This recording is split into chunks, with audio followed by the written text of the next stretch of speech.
dije a Lourdes de que les comunicara que a las 6 de la tarde vamos a tener la clase el día de hoy. Entonces, vamos a iniciar. Por el tema de tiempo, que ahorita se nos fue media hora, quité algunos temas de la presentación del día de hoy para incorporarlos en la clase de la otra semana. Eh, Estaba viendo de que nos quedan tres clases, cuatro en realidad, pero sin contar el día de la actividad, serían tres clases y terminamos el contenido. Entonces hoy vamos a empezar a ver el tema de la reforma agraria. Ese lo voy a cubrir el día de hoy y termino con el tema, primero Dios, la otra clase, el día lunes.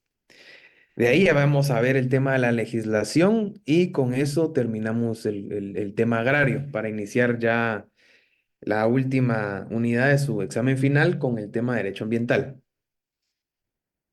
Entonces, si nos da tiempo, vamos a dejar un pequeño espacio, espero que me dé tiempo para platicar cómo van con el tema de la tarea, si tienen alguna duda, algún inconveniente o algún avance, ¿verdad? Para que platiquemos y nos vayamos organizando ahí con tiempo.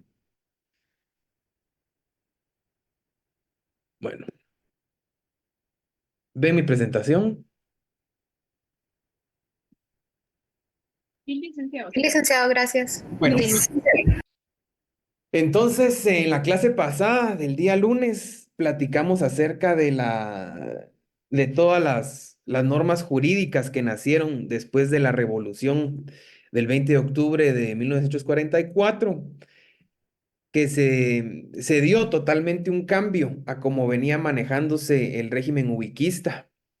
Se dio mucha más apertura al tema de la tierra, pero siempre guardando esa seguridad jurídica que se había implementado años anteriores. Digamos que esta legislación, la Constitución del 45, la ley de la reforma agraria, fueron normas jurídicas que trajeron situaciones de innovación relacionado al tema agrario, pero también no dejaron por un lado las buenas acciones que se tomaron en los gobiernos anteriores. Dentro de esto era el tema de la seguridad jurídica de la tierra. Ya se había realizado un censo, se había implementado el registro de la tierra, la matrícula fiscal, etcétera, todo eso para tener un ordenamiento de la tierra. Se habían establecido caballerías máximas que se podían distribuir. Todos estos aspectos de alguna manera fueron mantenidos en la Constitución y en las normas ordinarias que regulan la materia, pero dieron cierta o quitaron cierta rigidez que impedía a las personas que realmente necesitaban obtener la tierra, ser acreedores de la misma, ya que si bien es cierto, algunos aspectos como los que mencioné son positivos en el tema de la tierra, porque da esa seguridad jurídica al propietario o poseedor o usufructuario de la misma. Recordemos que antes de la revolución, todas estas disposiciones o candados que se ponían era para favorecer a los latifundios, ¿sí? O los latifundistas, que el mayor latifundio en ese entonces era la UFCO. No eran con miras a beneficiar a las personas con más necesidad o de más escasos recursos que tenían o necesitaban tener acceso a la tierra. Sin embargo, con el tema revolucionario, si bien como mencionaba, se dejaron algunos candados respecto a la tierra que brindan hasta el día de hoy seguridad jurídica a la misma, eh, se volcó el tema al área social, ¿sí? Se volcó el tema al área social, que es lo que precisamente regula y vela el derecho agrario, porque le quitó esos beneficios a la UFCO y demás monopolios de la tierra y ya lo fue dando a las personas que realmente lo necesitaban con esa garantía de seguridad de la tierra, ya sea como poseedores, como propietarios o usufructuarios. Sin embargo, Jacobo Arbenz, como lo platicamos, es obligado de alguna forma a renunciar a su puesto por los levantamientos que hubo en su contra. Pues hoy no son rumores, sabemos porque el mismo Estados Unidos incluso ha pedido perdón por esta intromisión que hizo al Estado de Guatemala por diversas presiones extranjeras el expresidente Jacobo Arbenz Guzmán deja la presidencia de la República y asume la presidencia Castillo Armas, ¿sí? Entonces, nuevamente cambia la ideología o la metodología en la que se busca gobernar al país en esos tiempos, que es a mediados de los años 50. Y nuevamente hay otras normas jurídicas que vienen a retrotraer todo lo que se había logrado con las normas de los 10 años de los gobiernos de la Revolución o de la Primavera, como se les conoce. A estas normas que vinieron a implementarse posterior al gobierno de Arbenz se les conoce como normas contrarrevolucionarias, ¿sí? Porque van en contra de lo que establecía la revolución, ¿sí? Sin embargo, obviamente no es de que se anule el tema agrario o se elimine el tema agrario de la agenda política de ese entonces, no, porque el tema agrario, como bien sabemos, más en esos tiempos que la industrialización en Guatemala todavía no estaba tan desarrollada como se encuentra el día de hoy, era un pilar económico o era el pilar económico fundamental, el tema del trabajo de la tierra, el tema agrario. Entonces no podían obviar independientemente qué pensamiento, qué ideología o qué órdenes recibían los gobernantes en ese momento, no se podía dejar por un lado el tema agrario, porque de eso dependía la economía guatemalteca. De hecho, en estos 10 años de la primavera, del gobierno de la Revolución, el gobierno de la Primavera, de Arévalo y de Arbenz, viniendo también, a pesar de que era un vaivén de gobiernos liberales y gobiernos conservadores, ya se había instaurado en Guatemala de cierta forma diversas normas jurídicas o diversas órdenes de carácter legal administrativo relacionado al tema de la tierra.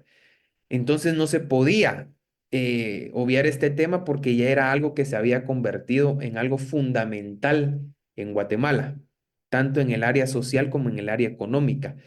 Los grandes monopolios dependían de la tierra.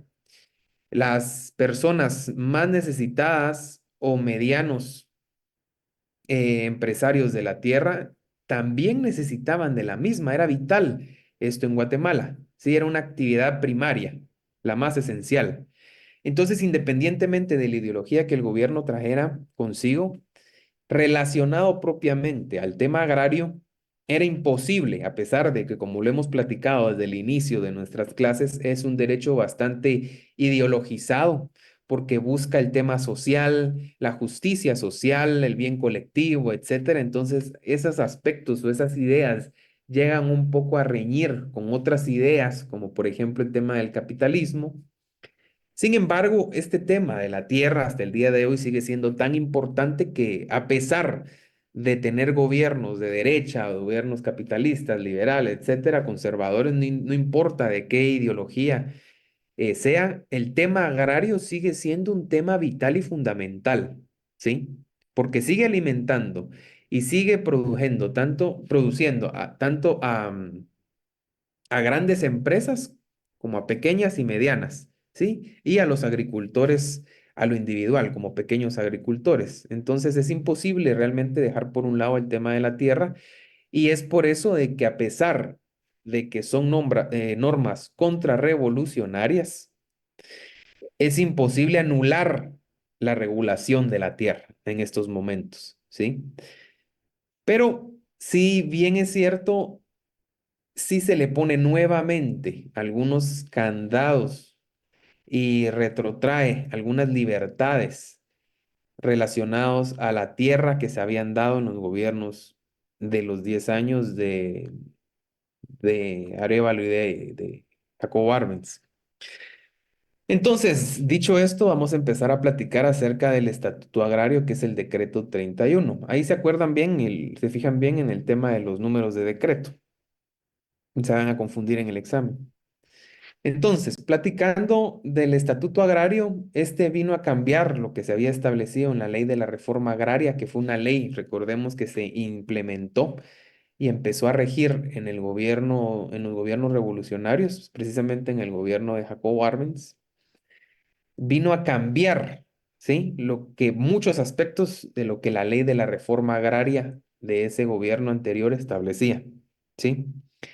Este decreto 31, el Estatuto Agrario, prohíbe nuevas expropiaciones a campesinos y evita también continuar con los procedimientos que se encontraban en trámite para otorgar un usufructo o propiedad. A los terratenientes y latifundistas a quienes se les había expropiado la tierra que no se utilizaba, se les permitía iniciar un proceso para recuperarla. Entonces, miren, aquí vemos un gallo gallina, ¿sí? Un gris, no era ni un blanco ni un negro. Esta ley era como poco a poco que implementaba otra vez prácticas anteriores que se habían dado en el régimen ubiquista, pero no la corta de tajo, ¿sí? Porque si bien es cierto, la población estaba sentida por todo lo que había pasado del cambio de régimen o de gobierno en el tema de ideología y la forma de hacer gobierno, de pasar a un Arbenz, pasamos a un Castillo Armas, este estatuto agrario eh, evita o frena el tema de las expropiaciones a campesinos a nivel general. Recuérdense de que había un límite en la ley de la reforma agraria en donde se podía expropiar la tierra, ¿sí? A pequeños extensiones de tierra, a pesar de que éstas no estaban siendo trabajadas, porque se entendía que no estaban siendo trabajadas porque no existía la posibilidad de trabajarlas, no se expropiaba. ¿Sí? A pesar de no estar siendo trabajadas, que se llamaba tierras ociosas.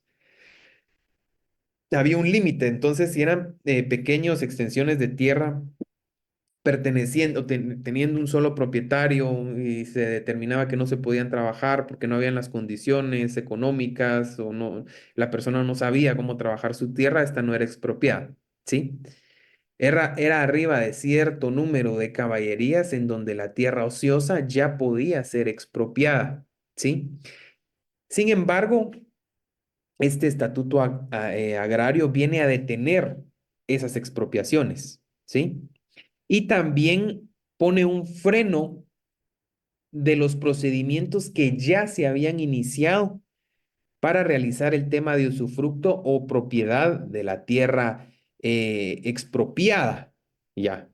En estos momentos, en esta etapa, la tierra ya había sido expropiada y lo único que se estaba determinando es el otorgamiento del usufructo o el otorgamiento de la propiedad.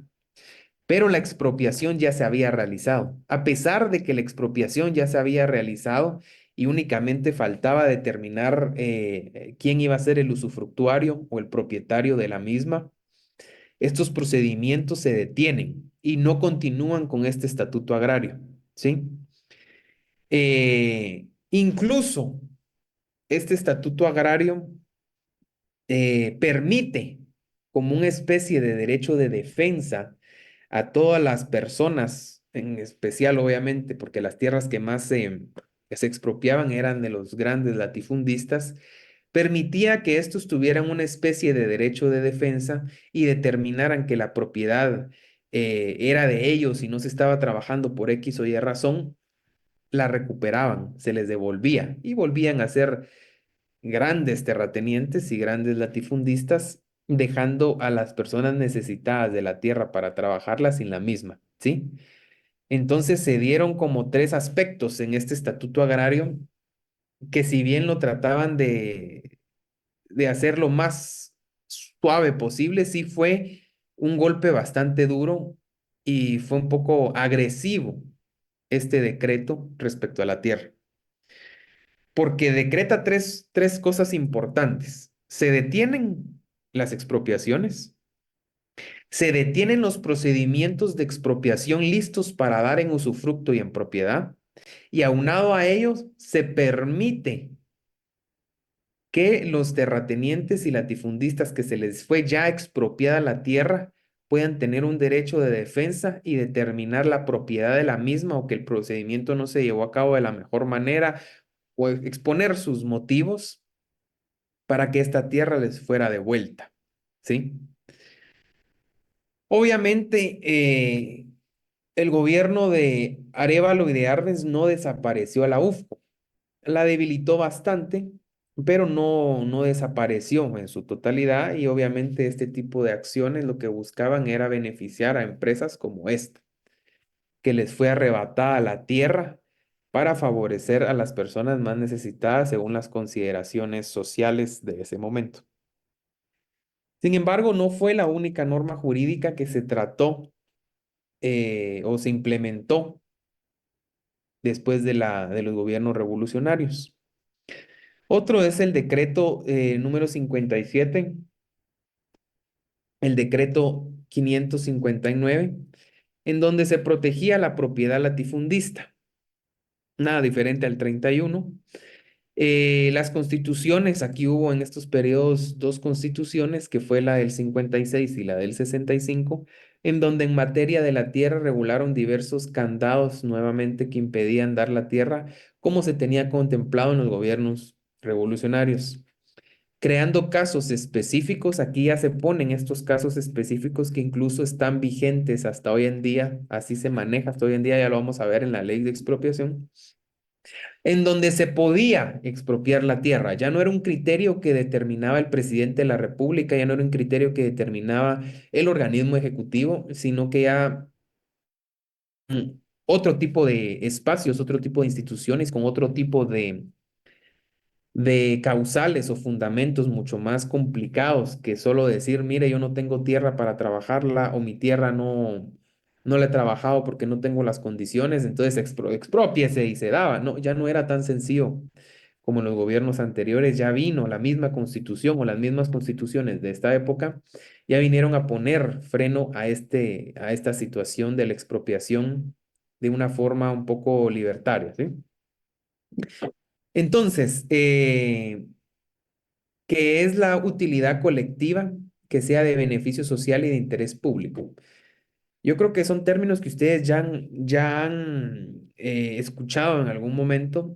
Entonces, estas son como las condiciones en donde se debe expropiar la tierra. Sin embargo, pues esto ya lo vamos a ver en la ley cuando la analicemos.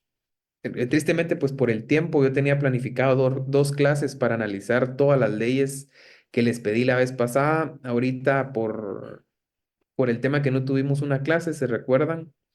Solo vamos a poder analizarlo en una sola clase, toda la legislación. Va a ser un poquito corrido, pero pues, serán los aspectos más importantes. En mi opinión, si ustedes ven la ley todavía y la constitución, todavía son aspectos un poco generales. Sí, son aspectos un poco generales que muchas veces se ven robustecidos a través de la jurisprudencia, pero si vemos así e interpretamos textualmente la norma, al leer nosotros que solo se puede expropiar la tierra en casos de utilidad colectiva, beneficio social o interés público, nos ponemos a preguntar, y comprobables, ¿verdad? Nos ponemos a preguntar de qué son estos, o en qué casos sí es utilidad, en qué casos es necesidad, no lo determina expresamente, ¿sí? Sin embargo, este principio de utilidad colectiva, beneficio social o interés público, a pesar de que no solo el Congreso de la República, que lo determina en la ley, que es el Estado, pero es a través del Congreso de la República, sino que hay otros espacios, otras instituciones, como por ejemplo la misma Universidad de San Carlos, puede en un momento dado expropiar, ¿sí?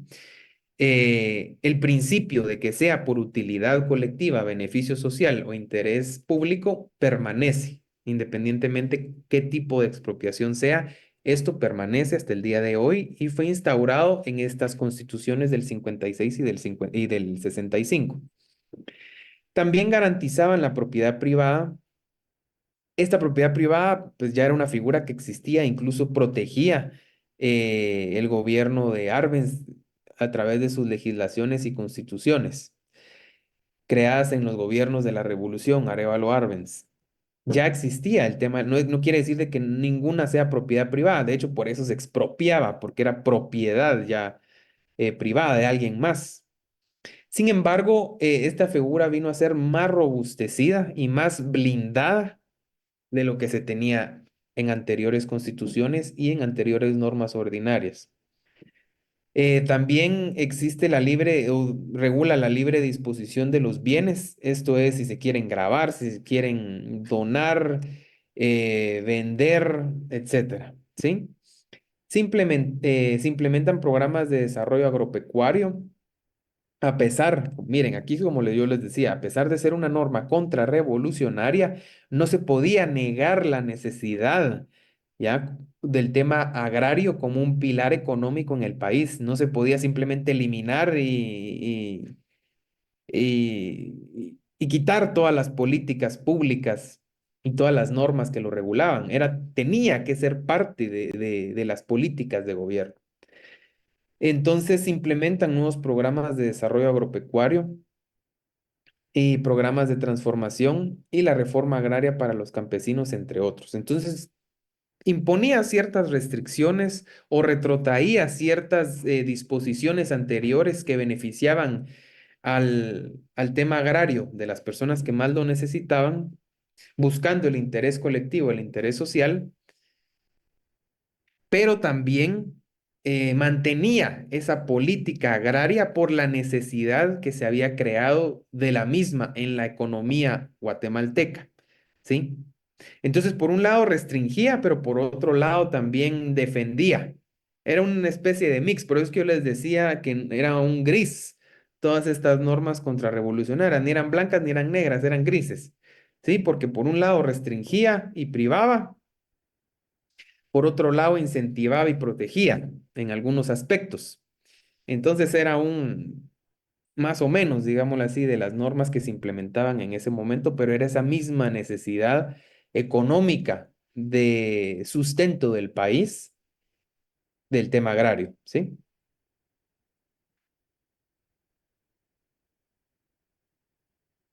A raíz de todo esto, nace ya propiamente el tema de la reforma agraria, ¿sí? Ya es un tema que muchos hemos escuchado, la reforma agraria en diferentes espacios académicos o sociales que se menciona. Sin embargo, tal vez no hemos entendido o no hemos profundizado realmente de qué se trata propiamente la reforma agraria. ¿Qué es lo que vamos a empezar a ver la clase del día de hoy y lo que vamos a terminar de ver la clase del día lunes?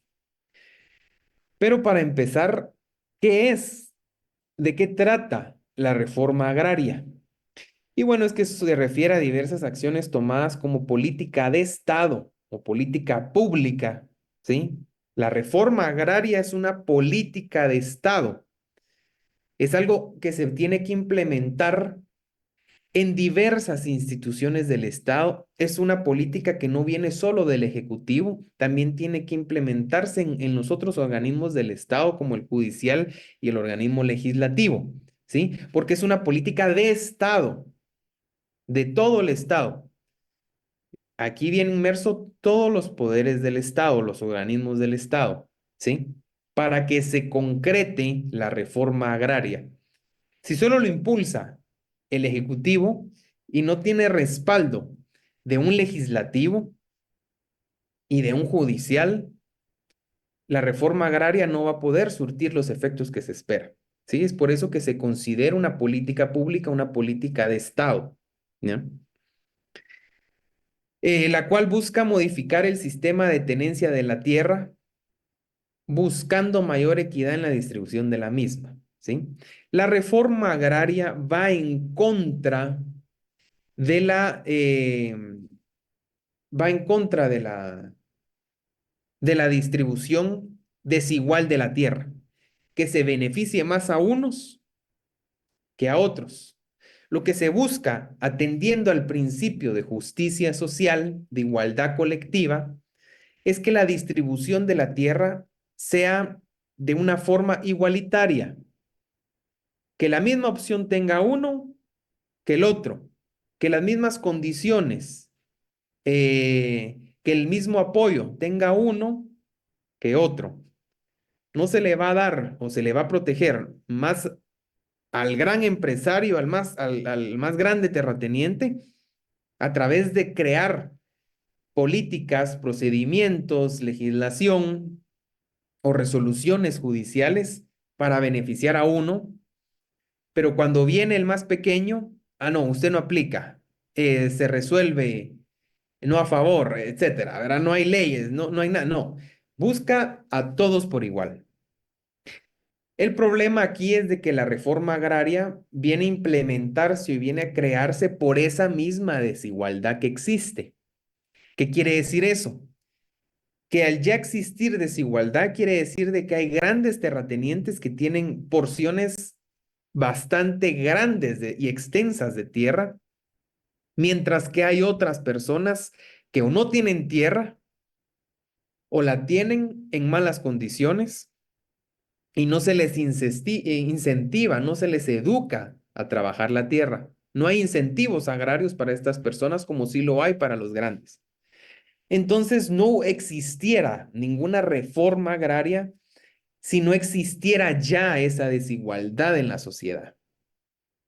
Entonces este es el cambio en que las personas se resisten a implementar la reforma agraria, porque al ya existir esa desigualdad, quiere decir de que van a tener que haber otra vez expropiaciones de tierra porque hay una desigualdad, ¿sí?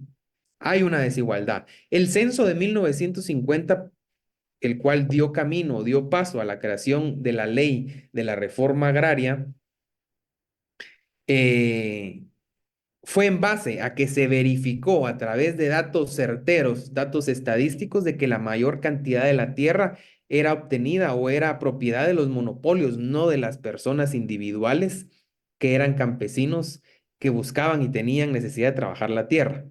En base a ese censo de 1950 se creó esta reforma agraria para dar igualdad de condiciones. Ya, vos tenés una cantidad enorme de tierra que ni siquiera trabajas tu 85% de tierra. Mientras que hay otras personas que no tienen ni 1% de tierra, no tienen nada de tierra y necesitan trabajarla, te la voy a quitar porque la estás perdiendo, la estás desperdiciando para que una persona sí la aproveche. Eso es lo que busca en esencia la reforma agraria. Entonces es aquí donde las personas ya se detienen a pensar en implementar esa reforma agraria. Vienen bastantes presiones políticas, sociales, económicas de implementar esta reforma agraria, lo cual hoy por hoy, en un país como Guatemala, analizando un contexto social y político, realmente es bastante complicado plenamente aplicar una reforma agraria.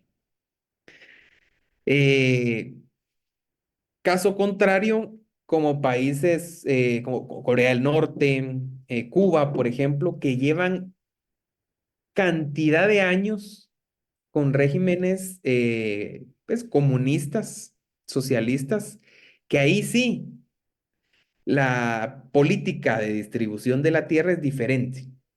Pero con países como los nuestros, que tienen una cantidad inmensa de normas jurídicas que protegen el estatus de la tierra, tal y como hoy lo conocemos y lo vivimos, cambiar o revertir eso es prácticamente una tarea titánica, ¿verdad? Casi que imposible. El esfuerzo mayoritario para que esto se pueda implementar tiene que ir de la mano de los tres organismos del Estado, más de dos, que es del Ejecutivo y del Legislativo. Pero el vital aquí, el de la órbita, es el Legislativo. De balde sirve de que el Ejecutivo cree instituciones administrativas, como ya existía hace algunos años, del tema agrario, si las leyes no lo favorecen, ¿sí? No lo favorecen las leyes. Puede ser creada el objeto de una institución el tema agrario, sin embargo, la ley como tal, dice otra cosa o establece otras figuras que vienen a chocar con una institucionalidad administrativa. Entonces es aquí donde tiene que trabajar el Congreso de la mano para cambiar todo lo que tenga que ver con el impedimento de todo lo que busca realizar la reforma agraria.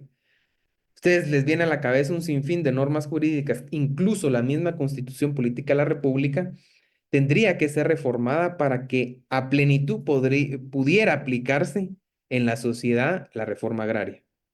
¿Por qué? Porque lo más vital, digamos, el corazón de lo que busca la reforma agraria es una distribución más equitativa de la tierra. Ustedes al escuchar esto implícitamente están entendiendo expropiar. A eso se refiere. ¿Por qué? Porque ya existe regulada, ya existe protegida la propiedad privada. ¿Sí? Entonces, al tener un estatus jurídico, la propiedad privada tan protegido como lo tiene el día de hoy, la única forma es expropiando la tierra. Sin embargo, ustedes ya ven, si ahora por cualquier cosita antes, miren, no hay materia que no sea susceptible de amparo, no la hay.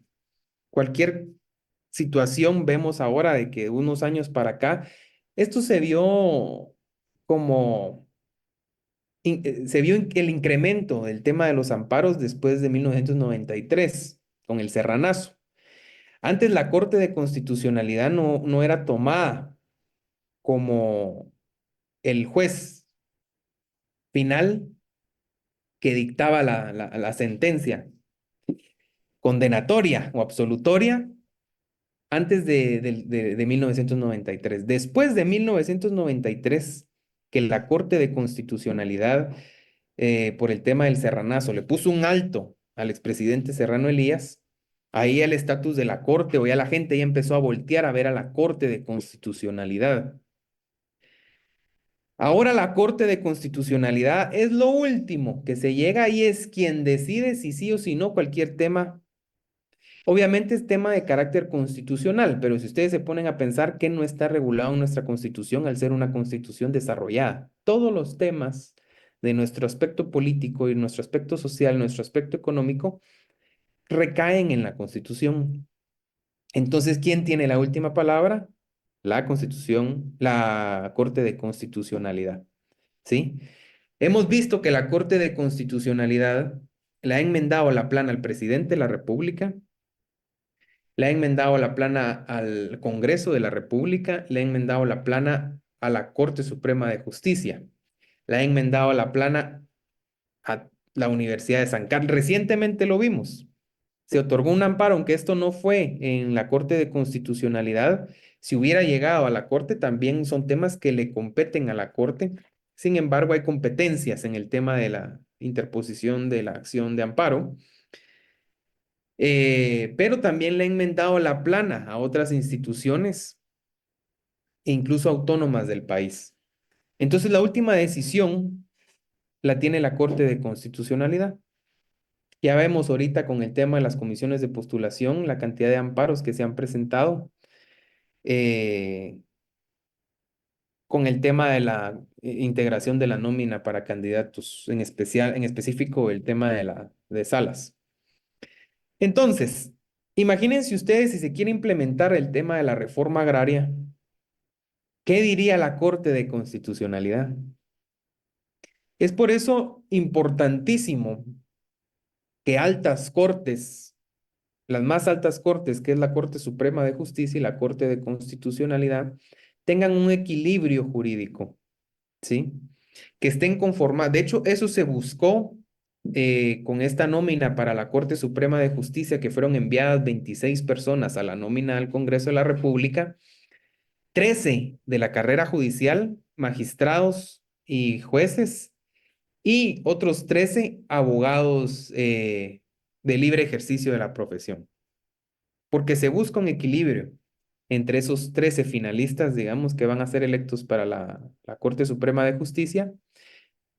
Eso es lo que realmente se esperaría, que hubiera un equilibrio entre personas que conocen el tema judicial, porque han pasado toda su vida ahí, de diversos temas, de la rama penal, de la rama civil, administrativa, etcétera, y también personas que vienen de la academia, personas que vienen del ejercicio de la profesión fuera de la investidura de un juez y un magistrado.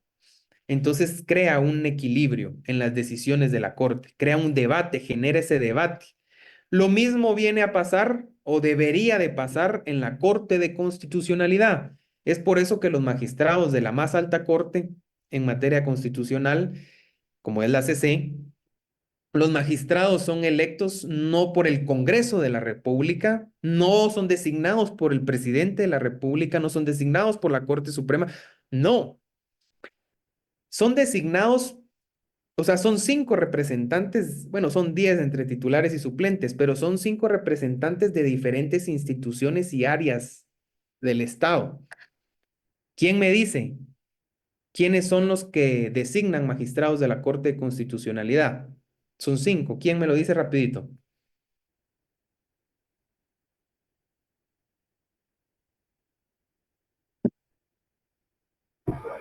Colegio de Abogados, Ujú, Universidad de San Carlos, el ujú, Ejecutivo, Legislativo y Judicial. exacto. Organismos, pues. Sí.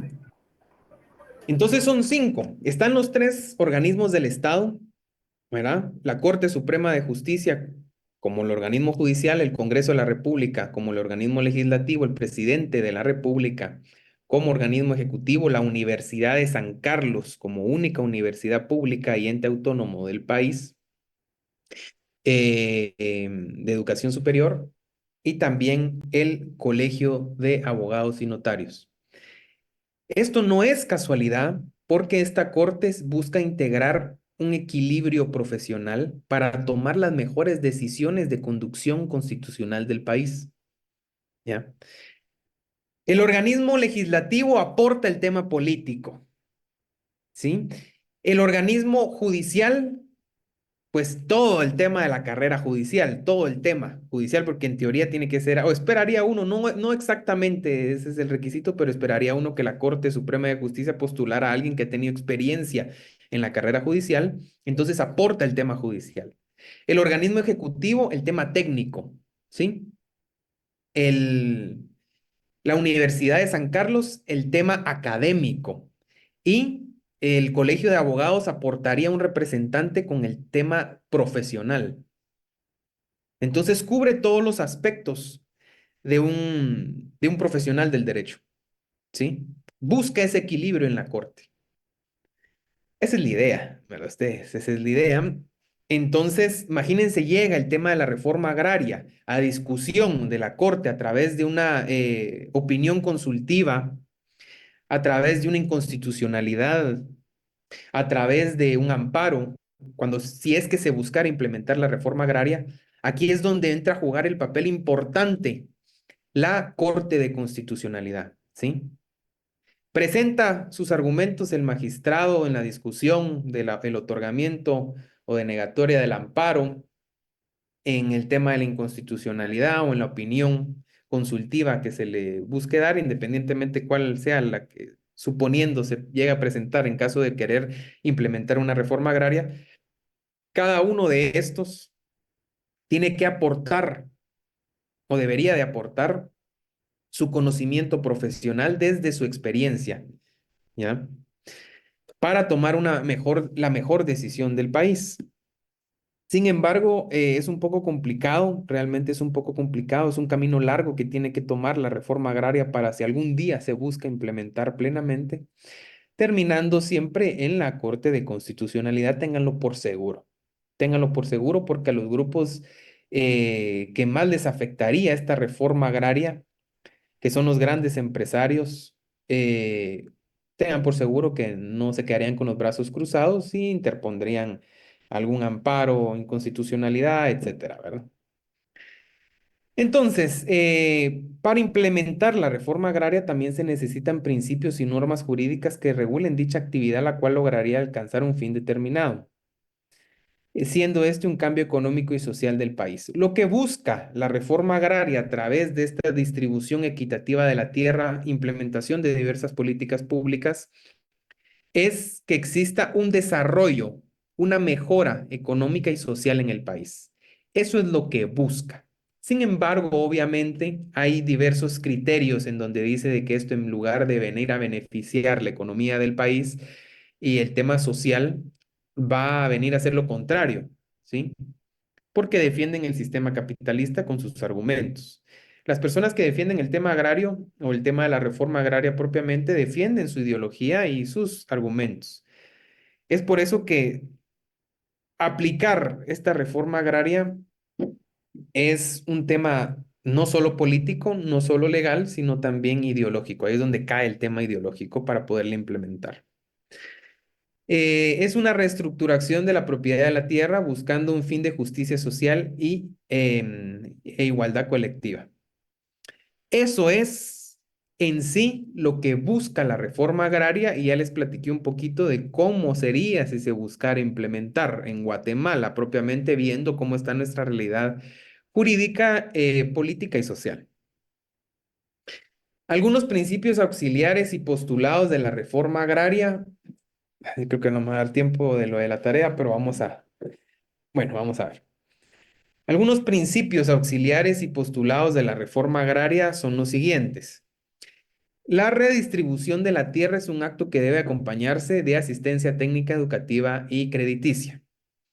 No es solo la reforma agraria, no es solo decir exprópiese y te lo doy a ti en usufructo, te lo doy a ti en propiedad.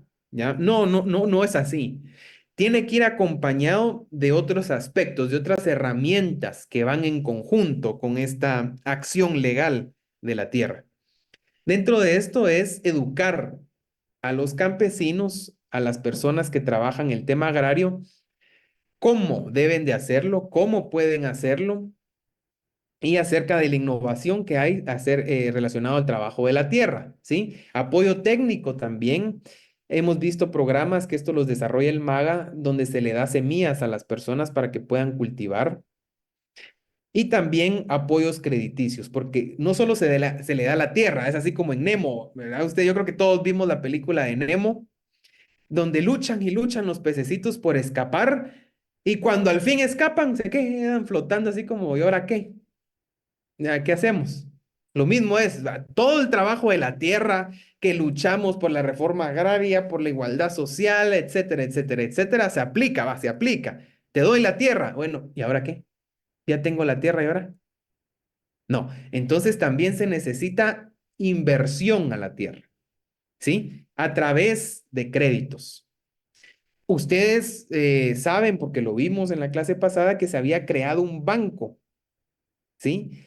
En el tema de los gobiernos revolucionarios, específico para otorgar créditos respecto a la tierra, ¿sí? Entonces, tendrían que implementar o trabajar créditos agrícolas para que las personas tengan esa posibilidad de invertir en su tierra y empezar a trabajarla. La reforma agraria debe ir encaminada al desarrollo económico social. Es la meta, es el fin. Realizar todo esto de la tierra para alcanzar un desarrollo económico y social. Ese es el fin. Para esto se necesita la colaboración interinstitucional, ya lo platicamos, ¿verdad? No solo es de iniciativa del organismo ejecutivo, tiene que tener apoyo también del legislativo, del judicial y de todas las demás organizaciones, inclusive la misma Universidad de San Carlos a través de sus dependencias de investigación, tanto facultativas como de la Administración Central de Investigación, que aporten, genere políticas públicas, propuestas, iniciativas de ley, etcétera. Entonces es un trabajo interinstitucional, no es solo de un organismo o de una institución del Estado, es de muchos. Implementar la estabilidad económica, justicia social, pues eso ya lo hemos platicado ampliamente. La redistribución de la riqueza agrícola, que no lo tengan solo unos cuantos, sino que lo tengan todos, es lo que busca, es un principio que busca la reforma agraria. La redistribución de la riqueza, que todos tengan las mismas posibilidades, las mismas posibilidades económicas, ¿sí? Debe ser un proceso masivo, rápido y drástico. Debe ser un proceso masivo porque no se puede centrar solo aquí en el departamento de Guatemala, allá en Toto, allá en Petén. No, tiene que ser a nivel masivo, a nivel nacional. Rápido y drástico. Esto es un principio, pero también lo veo, o postulado, pero también lo veo como un poco confrontativo. Porque imagínense, de la noche a la mañana usted tiene tierras y ya no amanece sin tierras. Entonces busca hacerlo de una manera ágil, pero eso crearía confrontación, No solo ya por el simple hecho de pensar que le van a quitar a uno la tierra, crea cierto, ¿verdad? Imagínense hacerlo de la noche a la mañana y ya no sos propietario, ya no es tu tierra. Entonces, sí crea cierta confrontación, sin embargo, son postulados que establece la reforma agraria. Debe ser de interés público y contar con un apoyo político estatal, ¿sí?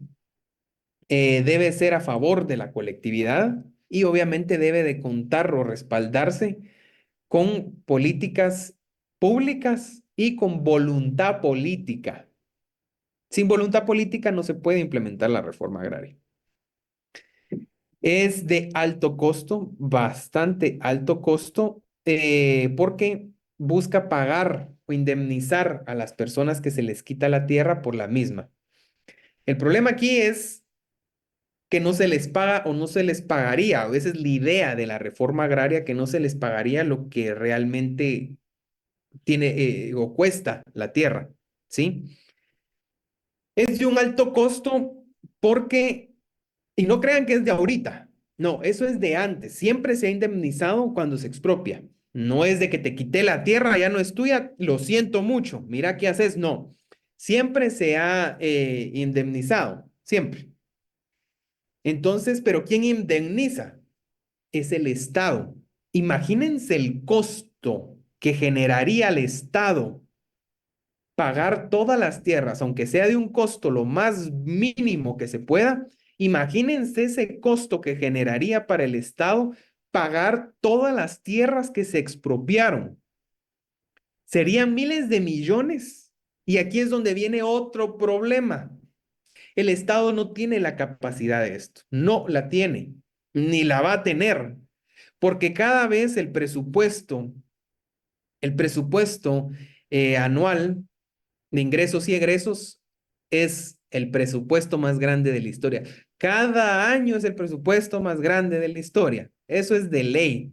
Entonces, que no les mientan a veces tendenciosamente los titulares o los tweets, etcétera, están aprobando el presupuesto más grande de la historia. Eso es todos los años, a menos que se deje el presupuesto del año pasado.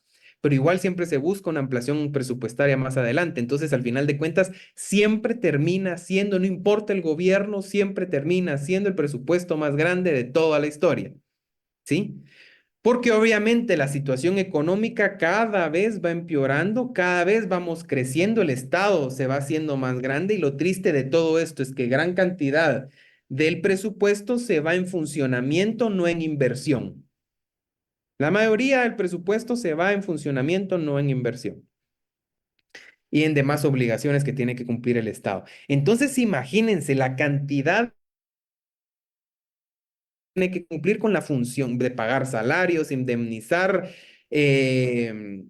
jubilación, sin fin de alquileres, sin fin de obligaciones que el Estado tiene que cumplir para su funcionamiento. Cumple con su funcionamiento, lo restante de ese presupuesto es para la inversión. De esa inversión, de ese libre que le queda, ¿cuánto tendría que apartar el Estado, si no es que todo, para pagar la tierra expropiada? Es imposible, porque se dejarían, por un lado, una infinidad de programas sociales, una infinidad de inversiones por hacer con tal de pagar la expropiación. Ya ahí con eso es muy complicado de que se logre. Imagínense el retraso que tendría el país con tal de cierta forma, aplicar la reforma agraria y destinar una gran cantidad de presupuestos, si no es que la totalidad para su inversión en esto, el estancamiento del país sería bastante complicado, bastante significativo. Entonces, sí, tiene aspectos muy positivos el tema de la reforma agraria, claro que los tiene, o si no, uno no logra estar 100% de acuerdo con estos postulados o estas políticas o estos fines de la reforma agraria, tal vez los llega a comprender de alguna manera al ver la necesidad que hay en el país. Sin embargo, cuando vemos ya temas técnicos, temas legales, vemos que ya hay un impedimento casi que imposible de superar para implementar esta reforma, ¿sí? Aunado a ello, esta reforma no solo, supónganse que se hace y se paga, ¿verdad? Se paga a la persona que se le expropió la tierra.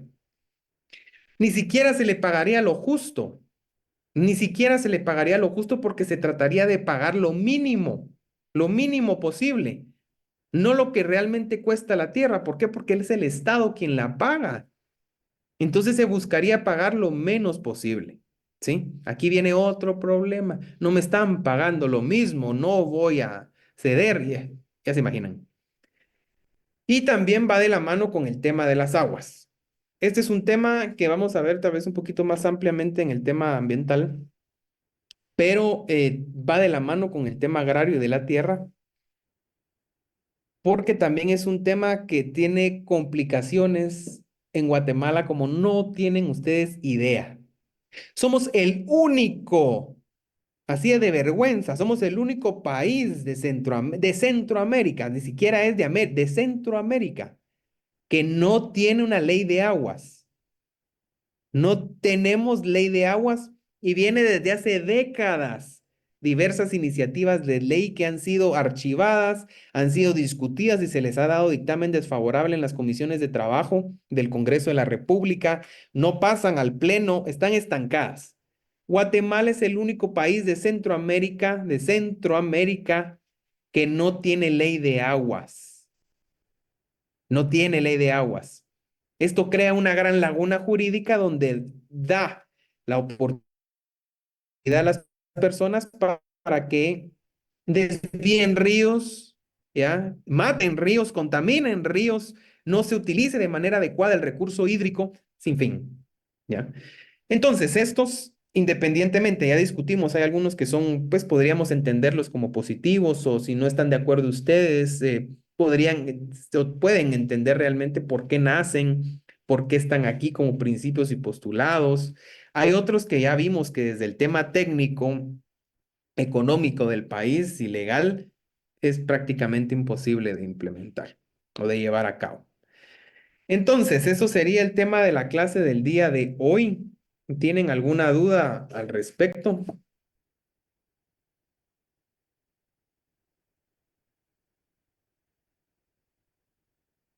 Vamos a ver. Jorge Polanco, ¿cómo así que nos incluiría a todos a la USAC? Ah, no, es que yo estaba, cuando decía lo de la repartición de las tierras, que de una manera equitativa, me surgía la duda, o sea, sería una repartición para todos, o sea, incluyéndonos a nosotros, que no tenemos tierras, que no somos dueños de la tierra, o sea, porque eso sí sería equitativo, que todos tuviéramos Una un- propiedad. una propiedad, ajá, o sea, ahí me llamó la atención. Y lo de la USAC era de lo que quienes proponían en la CC. Sí, no, no es tan así, de que todo mundo va a tener una propiedad y su terrenito, no. Recordemos que es el tema enfocado al tema agrario, no es de que se le va a dar a usted un terreno y va a construir ahí su casa y ahí murió, ese es suyo, pues porque el Estado lo expropió, no. Es con fines agrarios, ¿sí? Con fines agrarios. De eso se trata, porque se busca trabajar la tierra para generar incentivos e ingresos económicos. No es de que se le vayan a dar a usted un terreno y construya su casa y ahí, gracias. No, es con siempre el tema agrario de trabajo de la tierra. ¿Sí? Sofía, cuéntanos de eso, no estoy al tanto. Perdón, Eli, es que hace unas semanas que la vicepresidencia de la República puso que iba a hacer una nueva ley de aguas y que la estaba promocionando conjunto a la ministra de Ambiente, Patti Orantes, pero no sé si, o sea, yo quería saber si era como una buena reforma o cuál era su impresión, pero sí, sí conocía como el proyecto. No, la verdad que no había visto eso. Pero miren, en Guatemala no es que haya una reforma o, perdón, una iniciativa de ley de aguas. Hay una cantidad, o sea, no es solo una. Se ha implementado casi que legislatura tras legislatura tras legislatura y ninguna ha pasado. Ninguna ha pasado y lo que nos convierte en lo que les dije, siendo el país de Centroamérica, el único país de Centroamérica. O sea, ustedes saben que Centroamérica somos de los países que menos desarrollo tiene a nivel americano. de Centroamérica. Somos el único país que no tiene ley de aguas.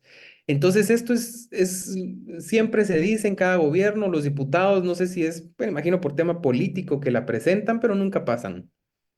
Pero sí es necesario un tema de ley de aguas. Es necesario que exista una ley de aguas en el país. A veces hay unos que dicen que es por tema ideológico que no pasa, que ya vieron que va también metido en el tema de la reforma agraria y cosas así, entonces lo tiran por el tema ideológico que no le dan paso.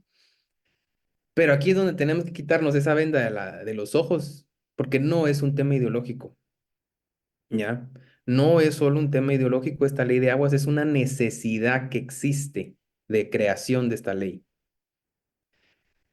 Voy a averiguar, Sofía, de lo que me estás contando para tener una respuesta, aprovechando de que ya vamos a empezar con el tema ambiental. Gracias por tu aporte. Gabriela levantó la mano. Sí, justamente con lo que dice la compañera Sofía, es que en el mes de agosto salió la noticia de que la vicepresidenta anunció la creación del gabinete de aguas, ¿verdad? Con la idea de desarrollar y coordinar la política nacional de agua y hacia el avance a la creación de la ley de aguas, justamente. Eso fue en agosto que salió la noticia. Sí, miren, voy a informarme porque un gabinete de la ley de aguas no tendría mucho sentido jurídico porque ¿en base a qué ley? ¿Cómo se va a hacer un gabinete si no existe una ley? Entonces voy a leer bien el tema para empaparme un poquito. Ahorita he estado en otros temas, miren ustedes, de verdad, ahí he estado en otros temas.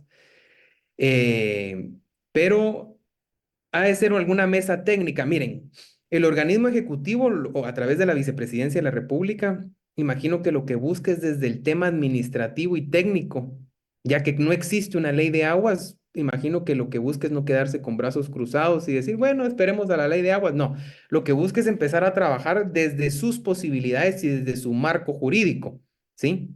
A través de temas administrativos, por ahí imagino que va encaminado, ¿verdad? Desde el Ministerio de Ambiente. Pero acerca de una ley como tal no existe porque no hay una ley, ¿verdad? Pero voy a investigar, ¿ven? Emanuel Hernández. Sí, buenas noches. Solo para contarle cómo está la situación. Mira, pues van a crear un gabinete de agua, así se va a llamar. En conjunto con el Ministerio de Ambiente van a implementar la Política Nacional de Agua. Y junto a ello van a trabajar de aquí a febrero de 2025 con diferentes mesas de trabajo y cuestiones así. Van a trabajar para crear una iniciativa de ley, una nueva, porque como usted bien dice, hay un montón, una nueva iniciativa de ley para crear o legislar sobre la ley de aguas. Ya, sí, pues me imaginé que por ahí va el tema. Miren, qué bueno realmente porque al final, aunque existan ya más iniciativas de ley, genera una presión de que el Congreso de la República ha retardado la creación de esta ley durante legislaturas y legislaturas y legislaturas, lo cual debería ser una prioridad. Entonces, aprovechando, imagino yo, el tema de la bancada oficialista y ahorita con todo el tema político en el Congreso. Imagino que buscan volver a presentar alguna iniciativa de ley de aguas, ¿verdad? Para que se pase en esta legislatura. Sería excelente, como les digo, es necesario, que es una vergüenza que Guatemala sea el único país que no tenga, es una vergüenza, realmente. Imagínense, ya casi que tenemos una demanda internacional de parte de Honduras por la contaminación que nosotros le estamos causando a Honduras, que viene de las mismas aguas, de los mismos ríos que desembocan en Honduras. Entonces, es una vergüenza realmente lo que Guatemala no tiene hasta el día de hoy, el legislado. Qué bueno que se esté realizando esta iniciativa por parte de la Vicepresidencia de la República para que en un futuro se presente una iniciativa a través de estudios técnicos y realidad social, como lo que vimos cabalmente en la ley de la reforma agraria, a través de un censo que nació, ¿verdad? Así se hacen las leyes. No solo es de un tema político, presento tal ley, y saber a quiénes va a afectar o qué contradice, no, ni idea, ¿va? Entonces, de eso se trata, hacer un trabajo previo de investigación, un trabajo técnico para después, en base a eso, trabajar una iniciativa de ley, ¿sí? Que que van a presentar, según dice Manuel. Gracias. Ahí pasaron la noticia, dice, qué excelente, ahí la vamos a leer. Muchas gracias, Gabriela. Entonces, miren, ya son las 7, rapidito. ¿No tienen nada, algún problema respecto a la tarea? ¿Todo va bien? ¿No? Todo bien, Lick. Aquí hay un grupo Todo de bien. 23. Ujú. Va, ahí Nos se acuerdan estamos la fecha organizando, límite. Lick. Va, ahí esa fecha, se acuerdan la fecha límite para mandármelo, ¿sí? Recuérdense de que el ejemplo que les puse es eso, es un ejemplo. No me tienen que hacer, si ya le dieron el acuerdo gubernativo, hay como fases de distribución. Está la primera etapa o la primera fase, que es orgánico, inorgánico, y está la otra donde detalla un montón de situaciones, ¿sí? Entonces, eso es un ejemplo que yo les puse. De preferencia por el tema ¿cómo les dijera yo? De logística, gastos, etcétera, es orgánico, inorgánico, porque es lo que se está implementando ahorita, pero ya a principios del próximo año, ya a la vuelta se vaya la otra fase. Entonces, pues lo ideal es que se divida muy bien la basura ya previendo la implementación de la fase del otro año, ¿sí? Entonces, pues cualquier cosa siempre me comentan a través de Lourdes o en Classroom. Yo estoy ahí pendiente de los mensajes. Entonces, que tengan buena noche y éxitos en su próxima clase. Buenas Gracias, noches. Lick. Feliz noche. Buenas noches, licenciado. Sí.